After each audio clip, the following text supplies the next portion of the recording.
Before we dive into today's episode, I have something truly special to share. Next September, I'll be leading an intimate women's retreat through the south of France and northern Italy, and you're invited. Picture this: mornings exploring the colorful markets of the French Riviera, afternoons sipping wine, and a hotel view with golden Mediterranean sunsets. Whether you love photography, food, or just want to reconnect with your playful creative self, this trip is designed for you. Spots are limited, so if all this sounds like your kind of adventure, please visit tourwithabsolutely.com and look for the tour France and Italy with Crystal. You can also send me a message or check out the show notes.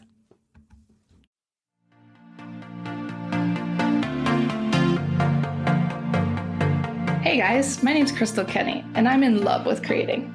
All things artistic and imagination involved. I'm an American girl who chased her creative dreams all the way to Paris, France, making a living using photography. This podcast takes you inside the stories of all the artsy folks I've met along the way and gives you that extra push to discover your creative gifts. The desire to create is deeply inside each and every one of us, and I give you the tools and inspiration to find a new way of living a more creative life. This is La Vie Creative, the podcast.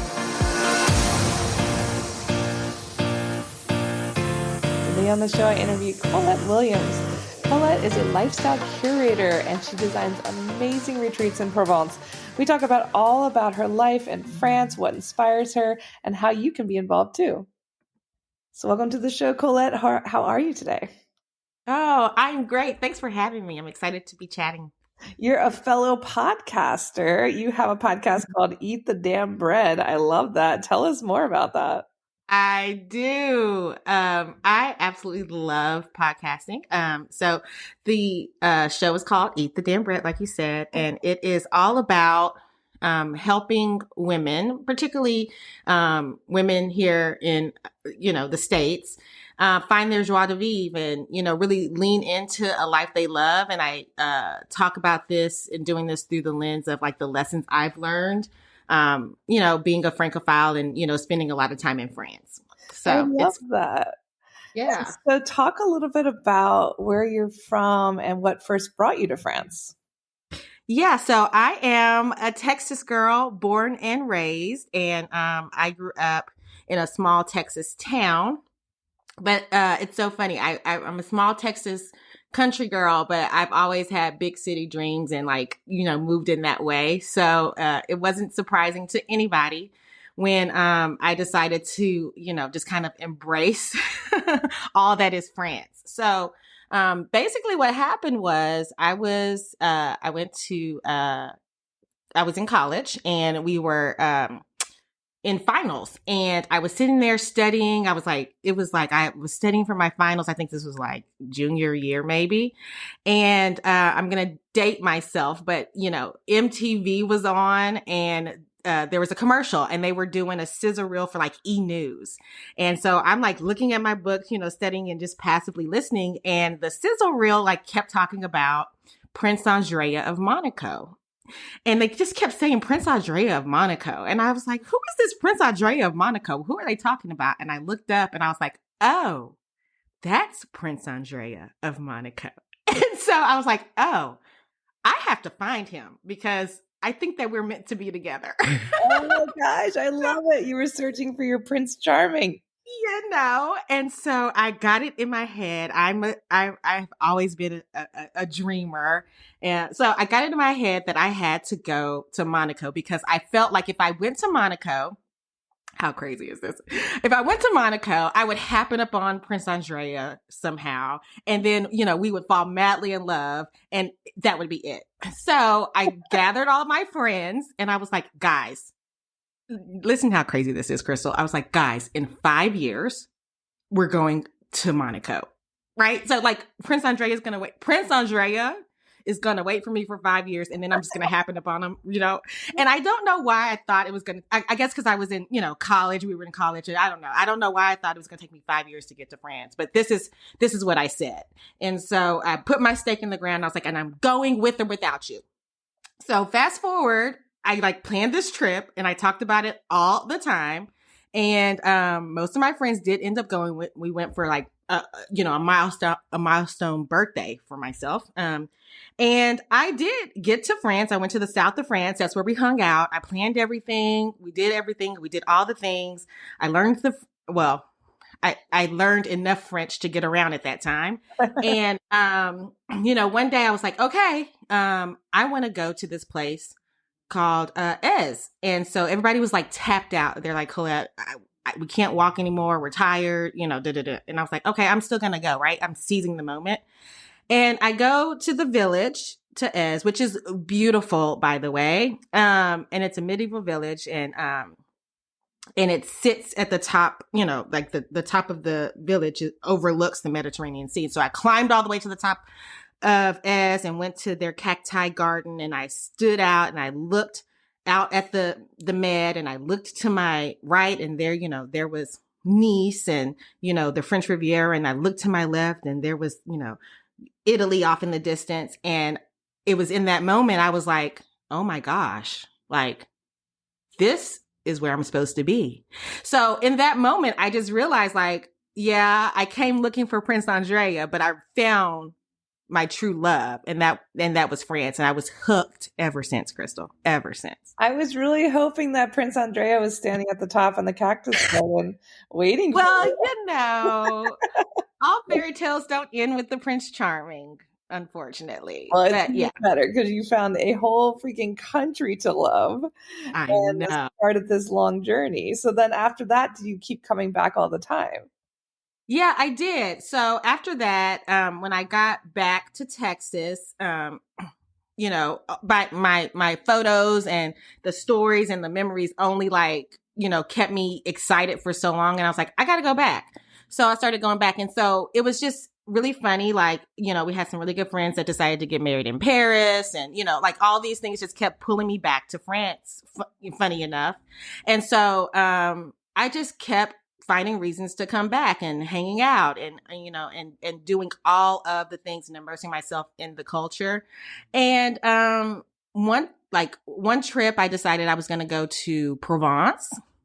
And so during lavender season. And so I did that and got a private tour, and we went to like these private lavender fields, and it was so glorious and it was just so beautiful. And the lavender was just wafting in the air. And I was like running around these fields, like, I was in like, Julie Andrews and The Sound of Music or something.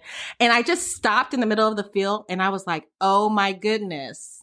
Other people have to do this. Other women have to do this with me. And that is when I decided I was going to create journeys or retreats and invite women to come along and experience that side of France. So like Provence area, French Riviera, and just really lean into the lifestyle there. So what a great idea. And as you said, people just need a little like help and they can experience all this beauty and you can design the perfect trips for them. Oh my goodness. And it is indeed, if I do say so myself, perfect. And it is amazing. And it's really life shifting in a way because, I feel like once you really experience the French culture, especially in the countryside, and you really embrace how they move and how they experience life, and you take little pieces of that back with you home, wherever home is, it up levels your, and not to be too hyperbolic, but it up levels your joy factor for sure, especially in this hustle and bustle that we have over here in the States, this constant grinding and hustling culture that we have. It really does up level your joy. And it's my true pleasure to see the ladies that, travel with me and come back and see them implementing and making these little small shifts in their everyday. And when they share that with me, it's just so excited because, they feel more fulfilled. So yeah, it's great. It's the best job ever. And talk a little bit more about that. So now that you go back and forth and you help women discover this, what are some of the biggest differences between France and the States? Well, I think that's a loaded question, right? Because we can't, I do know that we tend to romanticize a lot of what goes on in France, but really the major differences is is the approach to work-life balance, if there is any.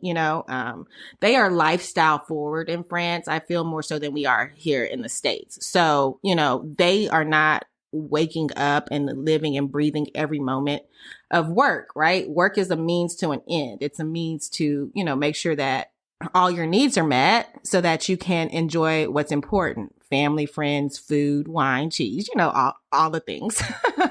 And so that really is a big difference. And then, in France, we are a consumer culture here in the States, and France is not that way. So leaning into, higher quality everything. And I'm not talking just about like, luxury goods. I'm talking about even the quality of food, right? And being selective in your choices and, not overbuying, but buying for, buying the best and buying in smaller quantities, things like that. So I think those are the two largest differences between the two cultures that can easily be experienced within, a trip, a retreat, a week's retreat, and seen and then taken into consideration when folks come back home.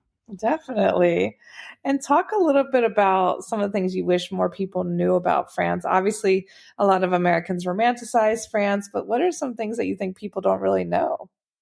Yeah, I think that's a great question. For one, I think that that a lot of Americans, and again, this is maybe a glittering generalization, but a lot of Americans really don't think about France outside of Paris.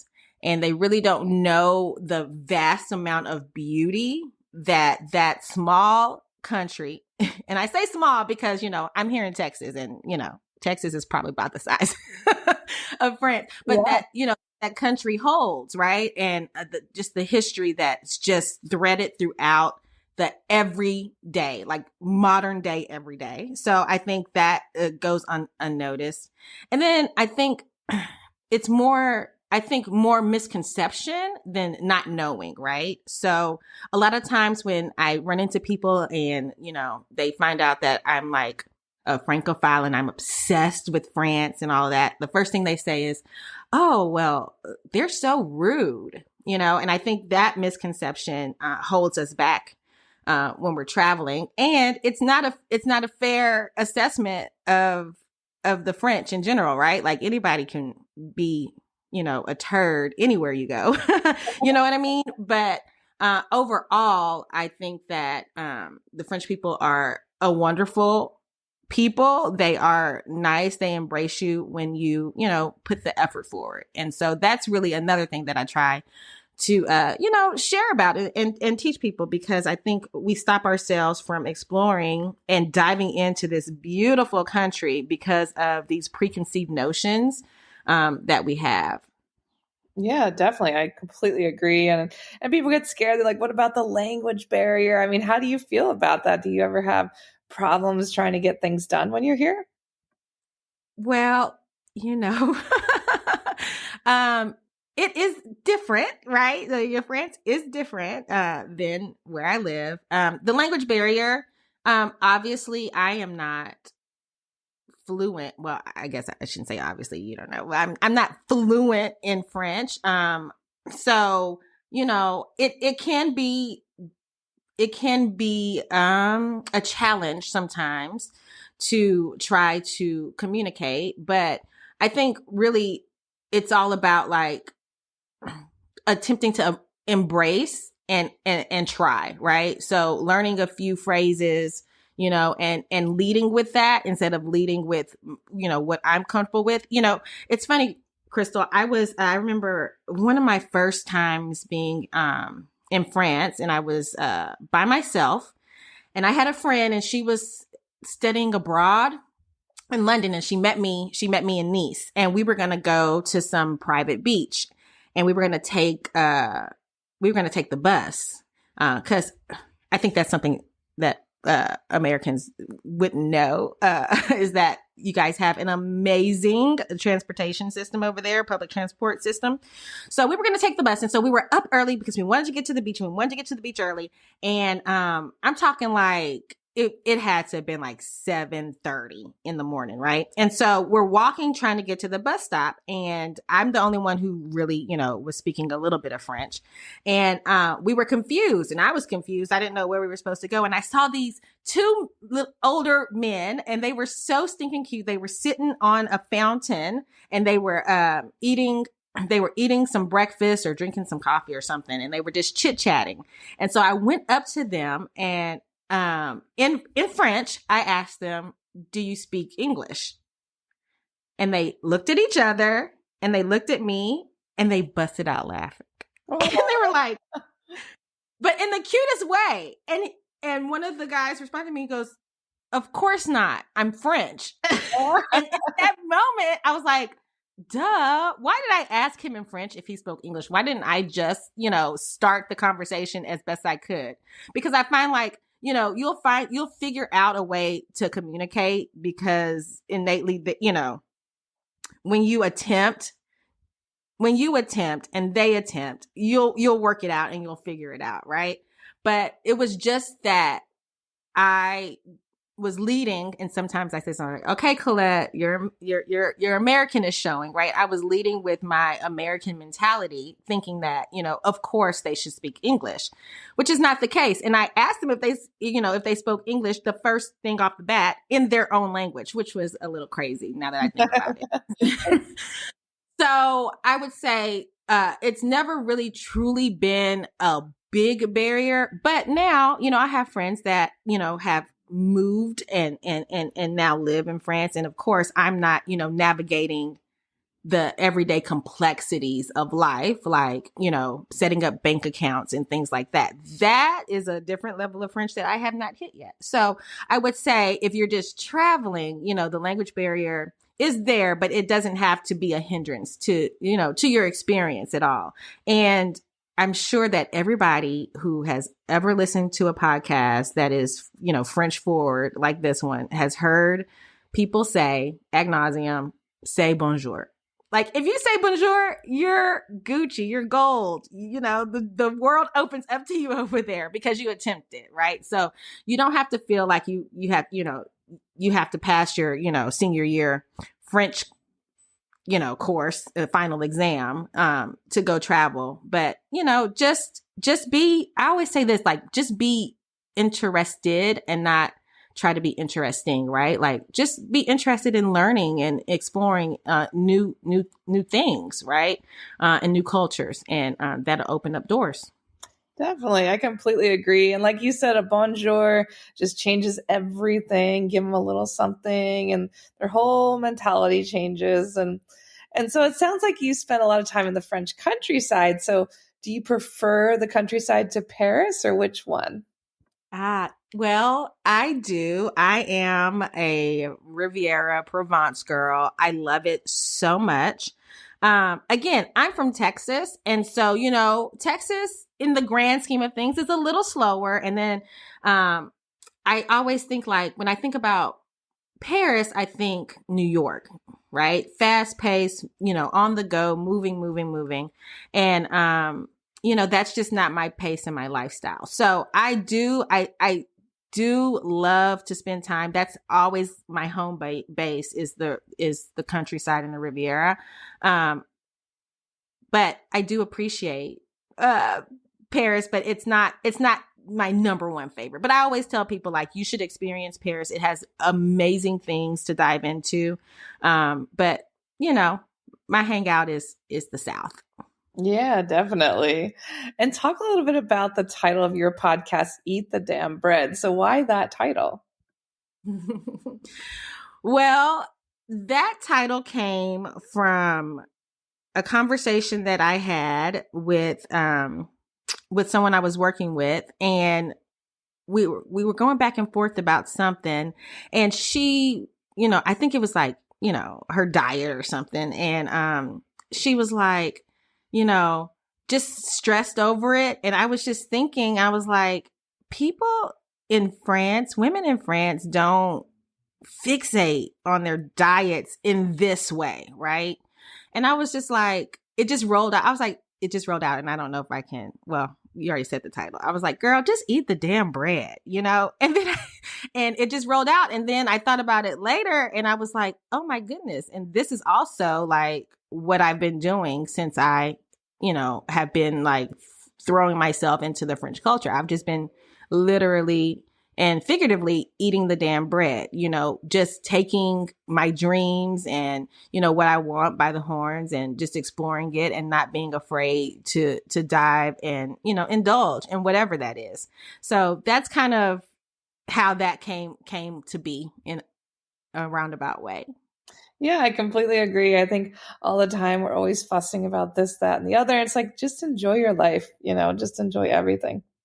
Yeah, just take it all in, explore, learn, laugh, live, make mistakes, but it's all about this journey of really just trying to tap into like what makes your heart smile and lean into that. Like every chance you get, right? Because we only get one of these things called life. So, yeah, I think everybody should be eating the damn bread. And how has France changed your life?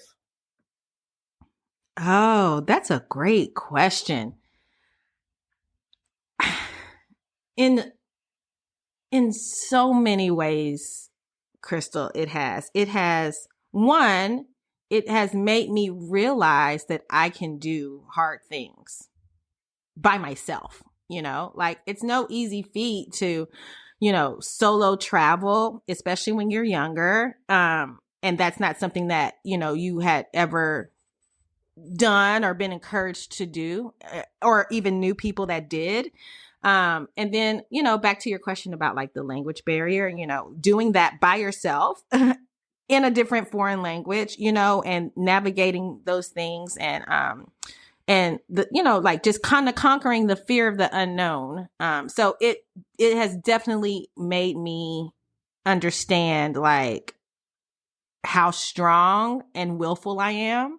And also it has made me take a step back and really lean into what I love, right? And, kind of like the whole concept of eat the damn bread and really taking a stand for me, which is something that I didn't do before I, started spending so much time in France. I really, acquiesced to what my family and friends wanted me to do, or I really like put the needs of like work above, my happiness. And, France taught me to do otherwise. And it's made me even happier. So I will say, like, after a few times of spending extended amounts of time in France, I came home one day and I woke up and I was like, oh my goodness, I love my life. And I don't think I was able to truly say that and mean it before I started, curating and cultivating all these experiences over there for myself.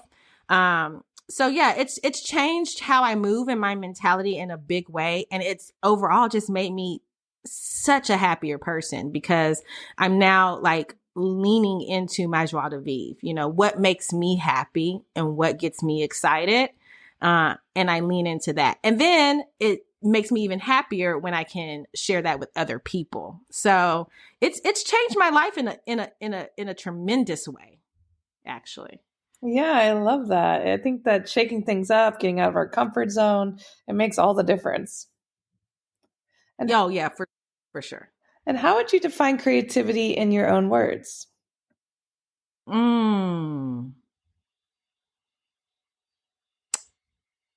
I would say freedom, right? I would say creativity is freedom. It's the ability to not be bogged down by, others' experiences or thoughts or suggestions, and just a true expression of how you want to move and how you want to exist and show up, right, in this world. So I would say definitely freedom. And talk about some of the creative resources that have helped you on your journey. Are there any places you go to be inspired other than Provence, obviously, museums? Like, what are some places or books that inspire you? Yeah, so I am really inspired by the art of living and entertaining. So I am diving deep into the design of how all of that happens, from like tabletop and tablescaping to, lifestyle curators and, China patterns and things like that, and how that world, is parallel to the fashion world, and how they play off of each other really inspires me. Also, museums, art, I lean into those things, to really get, really get inspired and to tap into my own creativity. So yeah, I love it. I love seeing how people design their lives and their homes, and how they present that to the world. So Yeah, it's beautiful. So much inspiration. And talk about some of the best advice you've ever been given. I have so many wise wise women around me, and people who have journeyed through life and have these grand life experiences. But at the end of the day, I think the best advice that I've ever been given was to just tap into my authentic self and not worry about who or what someone is going to think, or is what they're going to say about the decisions that I make. So that also has allowed me to really, tap into this Francophile side of myself and be unapologetic about it. And so I think that's some of the best advice is just, tap into who you are and show up in that way every day. Yeah, and stop worrying about what other people think. I think that holds us back so much. Creativity, living our life that we want to live. We always care what other people think. Yeah, I think that it can definitely put a chokehold on us, and it doesn't allow us to tap into our joie de vivre, right? I think that is a big part of the what I see in the ladies that listen to the podcast and go on the retreats. They're worried about these constructs that have been created in society and, passed on by our parents, and, and ticking the mark and not necessarily checking off like what feels really good to you, but what others say that you're supposed to be doing. So I think that's really important to be aware of so that you can live a life of pure joy. And talk a little bit about where people can learn more about your retreats and some of the upcoming ones. Yeah, so you can find me on Instagram at Eat the Damn Bread, and also the retreats. That's the podcast too. So we're on all podcast channels. And then the retreats are the curatedretreat.com. So we put up the retreats a year in advance, and then you dive into which one is calling you, and then you come hang out with us in the south of France. It's a great time. And how many women, or is it mixed? Is it women only, men and women? It's just women, and I like to keep it intimate. So it's never more than 10, but typically it lands around 7 or 8 per retreat. And that is very intentional and very luxurious. Lovely. Well, definitely we'll add all that to the show notes. And thanks so much for sharing your story with us today. I can't wait to see what you'll do next. Thank you so much for having me. I love what you're doing, and it has been a true pleasure. Thanks so much for tuning in to La Vie Creative. You can find more information on MissParisPhoto.com. And if you enjoyed this show, please feel free to share and spread the word for all my creative guests. We have the power to help them to keep doing what they love. See you next time.